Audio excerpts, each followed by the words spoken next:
श्रीगणेशाय नमः। श्रीपीताम्बरायै नमः।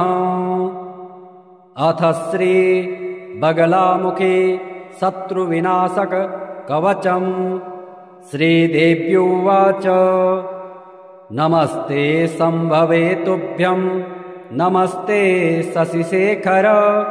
त्वत्प्रसादाच्युतं सर्व मधूनां कवचं वद। श्रीशिव उवाच शृणु देवी प्रवक्ष्यामि कवचं परमाद्भुतं यस्य स्मरणमात्रेण रिपुः स्तम्भो भवेच्छणात्। कवचस्य च देवेशि महामाया प्रभावतः पंक्तिः छन्दः समुद्दिष्टं देवता बगलामुखे। धर्मार्थकाममोक्षेषु विनियोगः प्रकीर्तितः ओंकारो मे शिरः पातु हींकारो वदनेवतु। बगलामुखी दौर्युग्मं कंठे सर्वदावतु दुष्टानां पातु हृदयं वाचं मुखं ततः पदम्। उदरे सर्वदा पातु स्तम्भयेते सदा मम जिह्वां कीलय मे मातर् बगला सर्वसदावतु। बुद्धिं विनाशय पादोतु ह्लीं ॐ मे दिग्विदिक्षु च स्वाहा मे सर्वदा पातु सर्वत्र सर्वसन्धिषु। इति ते कथितं देवी कवचं परमाद्भुतं यस्य स्मरणमात्रेण सर्वस्तम्भो भवेच्छणात्। यद् धृत्वा विविधा दैत्या वासवेन हतः पुरा यस्य प्रसादात् सिद्धोऽहं हरिः सत्त्वगुणान्वितः। वेधा सृष्टिं वितनुते कामः सर्वजगज्जयी लिखित्वा धार्येध्यस्तु कंठे वा दक्षिणे भुजे। षड्कर्म सिद्धिस्तस्यासु मम तुल्यो भवेत् ध्रुवम् अज्ञात्वा कवचं देवी तस्य मन्त्रो न सिद्ध्यते। ओम दुर्गा शिवा महालक्ष्मीर्महागौरी च चण्डिका सर्वज्ञा सर्वलोकेशा सर्वकर्मफलप्रदा। सर्वतीर्थमया पुण्या देवयो निर्योनिजा भूमिजा निर्गुणा चैव धारशक्तिरनीश्वरा। निर्गुणा निरहंकारा सर्वगर्वविमर्दिनी सर्वलोकप्रिया वाणी सर्वविद्याधिदेवता। पार्वती देवमाता च विनीशा विन्ध्यवासिनी तेजोवती महामाता कोटिसूर्य समप्रभा। देवता वहनिरूपा च सदौजा वर्णरूपिणी गुणाश्रया गुणमयी गुणत्रय विवर्जिता। कर्म ज्ञान प्रदा कांता सर्वसंहारकारिणी धर्म ज्ञाना धर्मनिष्ठा सर्वकर्म विवर्जिता। कामाख्या कामसंहन्त्री कामक्रोध विवर्जिता शांकरी शांभवी शांता चंद्रसूर्याग्निलोचना। सुजया जय भूमिष्ठा जाह्नवी जनपूजिता शास्त्रा शास्त्रमया नित्या शुभा चंद्रार्धमस्तका।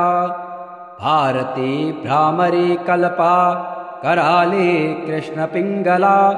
ब्राह्मी नारायणी रौद्रा चंद्रामृतपरिश्रुता। ज्येष्ठेन्दिरा महामाया जगत्सृष्ट्यादिकारिणी ब्रह्माण्डकोटिसंस्थाना कामिनी कमलालया। कात्यायनी कलातीता कालसंहारकारिणी योगिनिष्ठा योगिगम्या योगिधेया तपस्विनी। ज्ञानरूपा निराकारा भक्ताभीष्टफलप्रदा भूतात्मिका भूतमाता भूतेशा भूतधारिणी स्वधा नारी मध्यगता षडाधारादिवर्तिनी मोहिहता शुभदा शुभ्रा सूक्ष्मा मात्रा निरालसा निमग्ना नीलसङ्काशा नित्यानन्दा हरापरा सर्वज्ञानप्रदानन्ता सत्या दुर्लभरूपिणी सरस्वती सर्वगता सर्वाभीष्टप्रदायिनी श्रीदेव्युवाच नमस्ते सम्भवे तुभ्यं नमस्ते शशिशेखर त्वत्प्रसादाच्युतं सर्व मधूनां कवचं वद श्रीशिव उवाच शृणु देवी प्रवक्ष्यामि कवचं परमाद्भुतं यस्य स्मरणमात्रेण रिपुः स्तम्भो भवेच्छणात् कवचस्य च देवेशि महामाया प्रभावतः पंक्तिः छन्दः समुद्दिष्टं देवता बगलामुखे धर्मार्थकाममोक्षेषु विनियोगः प्रकीर्तितः ओंकारो मे शिरः पातु हींकारो वदनेवतु बगलामुखी दौर्युग्मं कंठे सर्वदावतु दुष्टानां पातु हृदयं वाचं मुखं ततः पदम् उदरे सर्वदा पातु स्तम्भयेते सदा मम जिह्वां कीलय मे मातर् बगला सर्वसदावतु बुद्धिं विनाशय पादोतु ह्लीं ॐ मे दिग्विदिक्षु च स्वाहा मे सर्वदा पातु सर्वत्र सर्वसन्धिषु इति ते कथितं देवी कवचं परमाद्भुतं यस्य स्मरणमात्रेण सर्वस्तम्भो भवेच्छणात् यद् धृत्वा विविधा दैत्या वासवेन हतः पुरा यस्य प्रसादात् सिद्धोऽहं हरिः सत्त्वगुणान्वितः वेधा सृष्टिं वितनुते कामः सर्वजगज्जयी लिखित्वा धार्येध्यस्तु कंठे वा दक्षिणे भुजे षड्कर्म सिद्धिस्तस्यासु मम तुल्यो भवेत् ध्रुवम् अज्ञात्वा कवचं देवी तस्य मन्त्रो न सिद्ध्यते ओम दुर्गा शिवा महालक्ष्मीर्महागौरी च चण्डिका सर्वज्ञा सर्वलोकेशा सर्वकर्मफलप्रदा सर्वतीर्थमया पुण्या देवयो निर्योनिजा भूमिजा निर्गुणा चैव धारशक्तिरनीश्वरा निर्गुणा निरहंकारा सर्वगर्वविमर्दिनी सर्वलोकप्रियावाणी सर्वविद्याधिदेवता पार्वती देवमाता च विनीशा विन्ध्यवासिनी तेजोवती महामाता कोटिसूर्यसमप्रभा देवता वहनिरूपा च सदौजा वर्णरूपिणी गुणाश्रया गुणमयी गुणत्रयविवर्जिता कर्मज्ञानप्रदा कान्ता सर्वसंहारकारिणी धर्मज्ञाना धर्मनिष्ठा सर्वकर्मविवर्जिता कामाख्या कामसंहन्त्री कामक्रोधविवर्जिता शाङ्करी शाम्भवी शान्ता चन्द्रसूर्याग्निलोचना सुजया जयभूमिष्ठा जाह्नवी जनपूजिता शास्त्रा शास्त्रमया नित्या शुभा चन्द्रार्धमस्तका भारती भ्रामरी कल्पा कराली कृष्णपिङ्गला ब्राह्मी नारायणी रौद्रा चन्द्रामृतपरिश्रुता ज्येष्ठेन्दिरा महामाया जगत्सृष्ट्यादिकारिणी ब्रह्माण्डकोटिसंस्थाना कामिनी कमलालया कात्यायनी कलातीता कालसंहारकारिणी योगिनिष्ठा योगिगम्या योगिधेया तपस्विनी ज्ञानरूपा निराकारा भक्ताभीष्टफलप्रदा भूतात्मिका भूतमाता भूतेशा भूतधारिणी स्वधा नारी मध्यगता षडाधारादिवर्तिनी मोहिहता शुभदा शुभ्रा सूक्ष्मा मात्रा निरालसा निमग्ना नीलसङ्काशा नित्यानन्दा हरापरा सर्वज्ञानप्रदानन्ता सत्या दुर्लभरूपिणी सरस्वती सर्वगता सर्वाभीष्टप्रदायिनी श्रीदेव्युवाच नमस्ते सम्भवे तुभ्यं नमस्ते शशिशेखर त्वत्प्रसादाच्युतं सर्व मधूनां कवचं वद श्रीशिव उवाच शृणु देवी प्रवक्ष्यामि कवचं परमाद्भुतं यस्य स्मरणमात्रेण रिपुः स्तम्भो भवेच्छणात् कवचस्य च देवेशि महामाया प्रभावतः पंक्तिः छन्दः समुद्दिष्टं देवता बगलामुखे धर्मार्थकाममोक्षेषु विनियोगः प्रकीर्तितः ओंकारो मे शिरः पातु हींकारो वदनेवतु बगलामुखी दौर्युग्मं कंठे सर्वदावतु दुष्टानां पातु हृदयं वाचं मुखं ततः पदम् उदरे सर्वदा पातु स्तम्भयेते सदा मम जिह्वां कीलय मे मातर् बगला सर्वसदावतु बुद्धिं विनाशय पादोतु ह्लीं ॐ मे दिग्विदिक्षु च स्वाहा मे सर्वदा पातु सर्वत्र सर्वसन्धिषु इति ते कथितं देवी कवचं परमाद्भुतं यस्य स्मरणमात्रेण सर्वस्तम्भो भवेच्छणात् यद् धृत्वा विविधा दैत्या वासवेन हतः पुरा यस्य प्रसादात् सिद्धोऽहं हरिः सत्त्वगुणान्वितः वेधा सृष्टिं वितनुते कामः सर्वजगज्जयी लिखित्वा धार्येध्यस्तु कंठे वा दक्षिणे भुजे षड्कर्मसिद्धिस्तस्यासु मम तुल्यो भवेत् ध्रुवम् अज्ञात्वा कवचं देवे तस्य मन्त्रो न सिद्ध्यते ओम दुर्गा शिवा महालक्ष्मीर्महागौरी च चण्डिका सर्वज्ञा सर्वलोकेशा सर्वकर्मफलप्रदा सर्वतीर्थमया पुण्या देवयो निर्योनिजा भूमिजा निर्गुणा चैव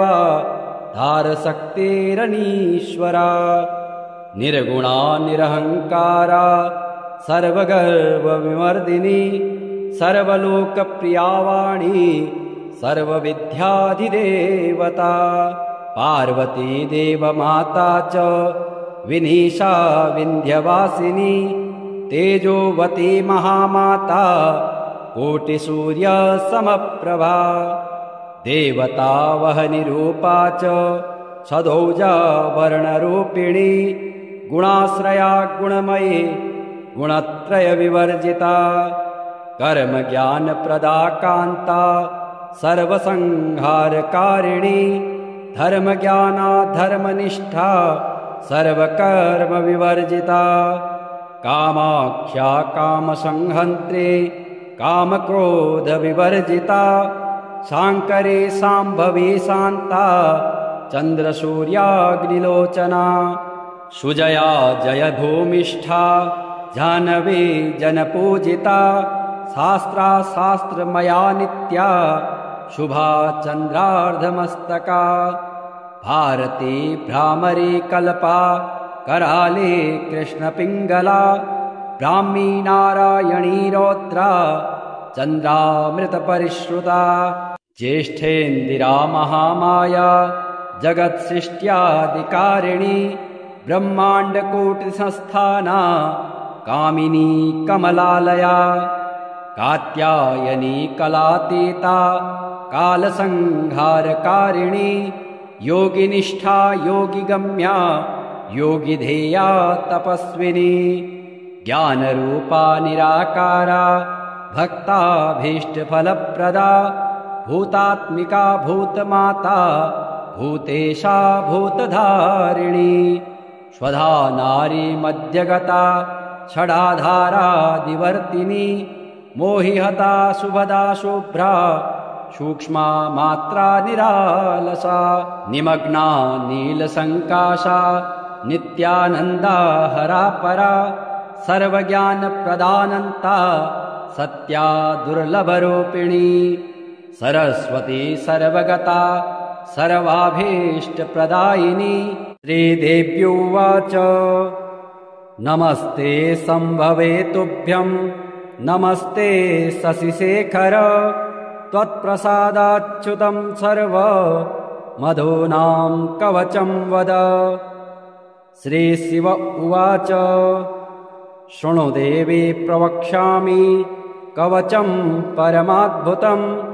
यस्य स्मरणमात्रेण रिपुः स्तम्भो भवेच्छणात् कवचस्य च देवेशि महामाया प्रभावतः पंक्तिः छन्दः समुद्दिष्टं देवता बगलामुखे धर्मार्थकाममोक्षेषु विनियोगः प्रकीर्तितः ओंकारो मे शिरः पातु हींकारो वदनेवतु बगलामुखी दौर्युग्मं कंठे सर्वदावतु दुष्टानां पातु हृदयं वाचं मुखं ततः पदम् उदरे सर्वदा पातु स्तम्भयेते सदा मम जिह्वां कीलय मे मातर्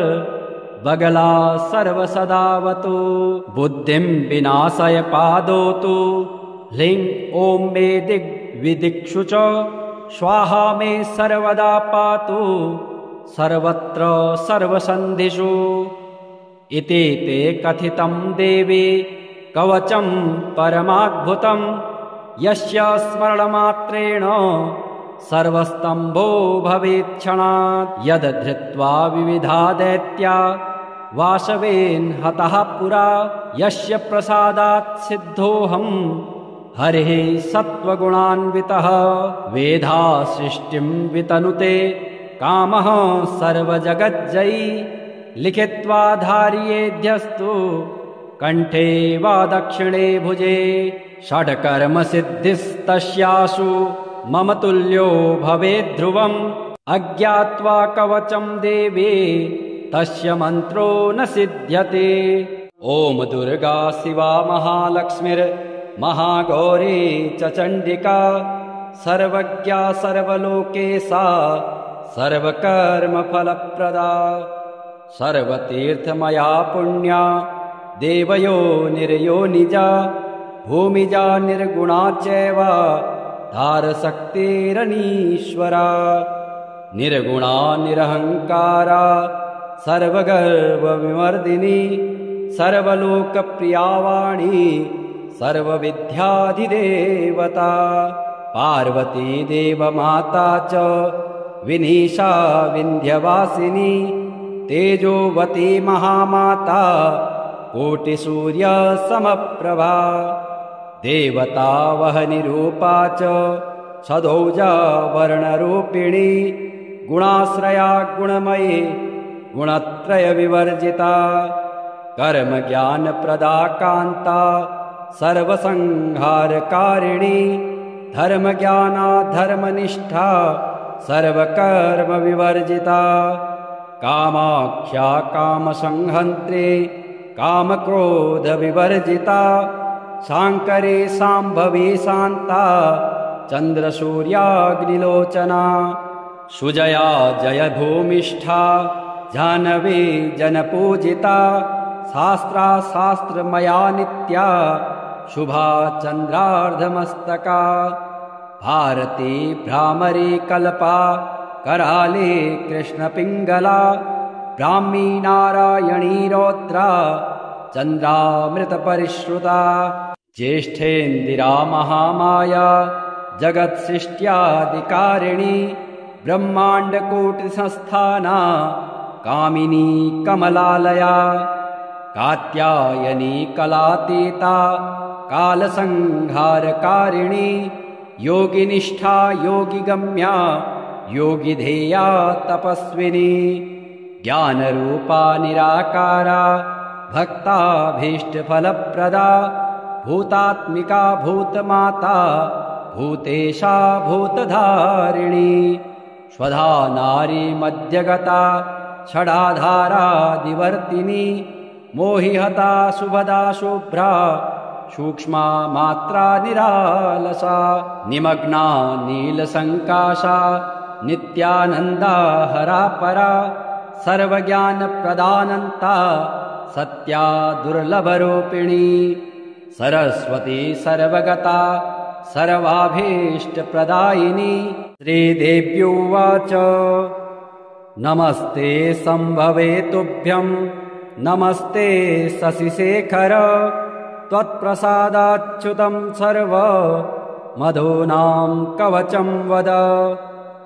श्रीशिव उवाच शृणु देवी प्रवक्ष्यामि कवचं परमाद्भुतं यस्य स्मरणमात्रेण रिपुः स्तम्भो भवेच्छणात् कवचस्य च देवेशि महामाया प्रभावतः पंक्तिः छन्दः समुद्दिष्टं देवता बगलामुखे धर्मार्थकाममोक्षेषु विनियोगः प्रकीर्तितः ओंकारो मे शिरः पातु हींकारो वदनेवतु बगलामुखी दौर्युग्मं कंठे सर्वदावतु दुष्टानां पातु हृदयं वाचं मुखं ततः पदम् उदरे सर्वदा पातु स्तम्भयेते सदा मम जिह्वां कीलय मे मातर् बगला सर्वसदावतु बुद्धिं विनाशय पादोतु ह्लीं ॐ मे दिग्विदिक्षु च स्वाहा मे सर्वदा पातु सर्वत्र सर्वसन्धिषु इति ते कथितं देवी कवचं परमाद्भुतं यस्य स्मरणमात्रेण सर्वस्तम्भो भवेच्छणात् यद् धृत्वा विविधा दैत्या वासवेन हतः पुरा यस्य प्रसादात् सिद्धोऽहं हरिः सत्त्वगुणान्वितः वेधा सृष्टिं वितनुते कामः सर्वजगज्जयी लिखित्वा धार्येध्यस्तु कंठे वा दक्षिणे भुजे षड्कर्मसिद्धिस्तस्यासु मम तुल्यो भवेत् ध्रुवम् अज्ञात्वा कवचं देवी तस्य मन्त्रो न सिद्ध्यते ओम दुर्गा शिवा महालक्ष्मीर्महागौरी च चण्डिका सर्वज्ञा सर्वलोकेशा सर्वकर्मफलप्रदा सर्वतीर्थमया पुण्या देवयो निर्योनिजा भूमिजा निर्गुणा चैव धारशक्तिरनीश्वरा निर्गुणा निरहंकारा सर्वगर्वविमर्दिनी सर्वलोकप्रिया वाणी सर्वविद्याधिदेवता पार्वती देवमाता च विनीशा विन्ध्यवासिनी तेजोवती महामाता कोटिसूर्यसमप्रभा देवता वहनिरूपा च सदौजा वर्णरूपिणी गुणाश्रया गुणमयी गुणत्रयविवर्जिता कर्मज्ञानप्रदा कान्ता सर्वसंहारकारिणी धर्मज्ञाना धर्मनिष्ठा सर्वकर्मविवर्जिता कामाख्या कामसंहन्त्री कामक्रोधविवर्जिता शाङ्करी शाम्भवी शान्ता चन्द्रसूर्याग्निलोचना सुजया जयभूमिष्ठा जाह्नवी जनपूजिता शास्त्रमया नित्या शुभा चन्द्रार्धमस्तका भारती भ्रामरी कल्पा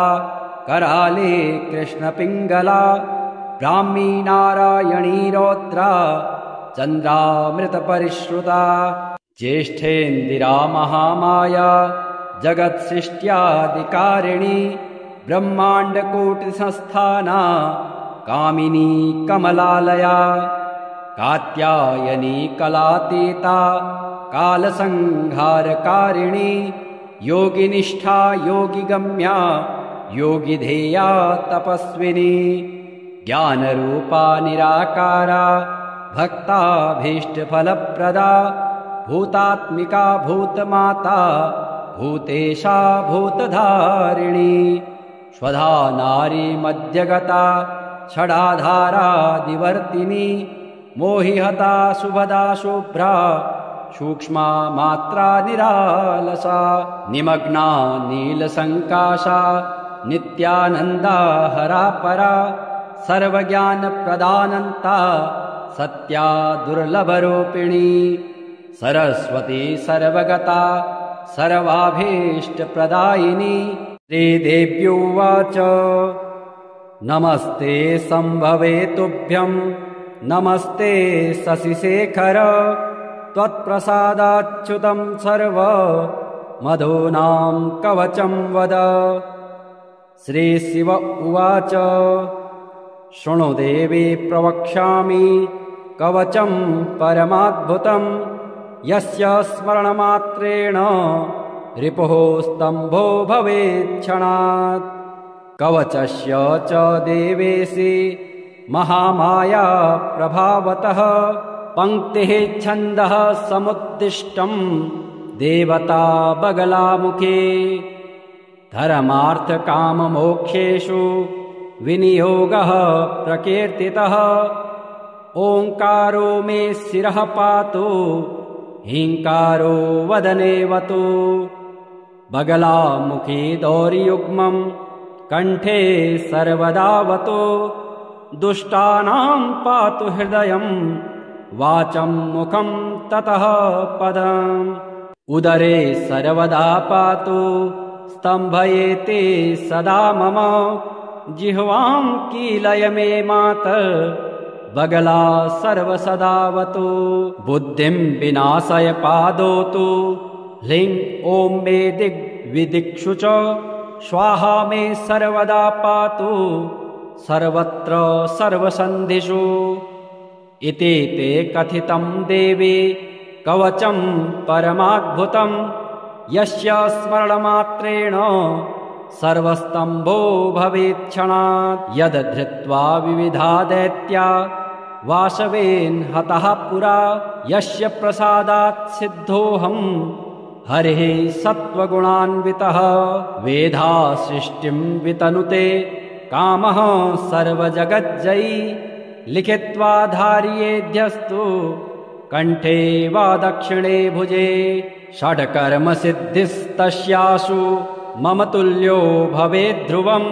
अज्ञात्वा कवचं देवे तस्य मन्त्रो न सिद्ध्यते ओम दुर्गा शिवा महालक्ष्मीर्महागौरी च चण्डिका सर्वज्ञा सर्वलोकेशा सर्वकर्मफलप्रदा सर्वतीर्थमया पुण्या देवयो निर्योनिजा भूमिजा निर्गुणा चैव धारशक्तिरनीश्वरा निर्गुणा निरहंकारा सर्वगर्वविमर्दिनी सर्वलोकप्रिया वाणी सर्वविद्याधिदेवता पार्वती देवमाता च विनीशा विन्ध्यवासिनी तेजोवती महामाता कोटिसूर्यसमप्रभा देवता वहनिरूपा च सदौजा वर्णरूपिणी गुणाश्रया गुणमयी गुणत्रयविवर्जिता कर्मज्ञानप्रदा कान्ता सर्वसंहारकारिणी धर्मज्ञानाधर्मनिष्ठा सर्वकर्म विवर्जिता कामाख्या कामसंहन्त्री कामक्रोधविवर्जिता शाङ्करी शाम्भवी शान्ता चन्द्रसूर्याग्निलोचना सुजया जयभूमिष्ठा जाह्नवी जनपूजिता शास्त्रमया नित्या शुभा चन्द्रार्धमस्तका भारती भ्रामरी कल्पा कराली कृष्णपिङ्गला ब्राह्मी नारायणी रौद्रा चन्द्रामृतपरिश्रुता ज्येष्ठेन्दिरा महामाया जगत्सृष्ट्यादिकारिणी ब्रह्माण्डकोटिसंस्थाना कामिनी कमलालया कात्यायनी कलातीता कालसंहारकारिणी योगिनिष्ठा योगिगम्या योगिधेया तपस्विनी ज्ञानरूपा निराकारा भक्ताभीष्टफलप्रदा भूतात्मिका भूतमाता भूतेशा भूतधारिणी स्वधा नारी मध्यगता षडाधारादिवर्तिनी मोहिहता शुभदा शुभ्रा सूक्ष्मा मात्रा निरालसा निमग्ना नीलसङ्काशा नित्यानन्दा हरापरा सर्वज्ञानप्रदानन्ता सत्या दुर्लभरूपिणी सरस्वती सर्वगता सर्वाभीष्टप्रदायिनी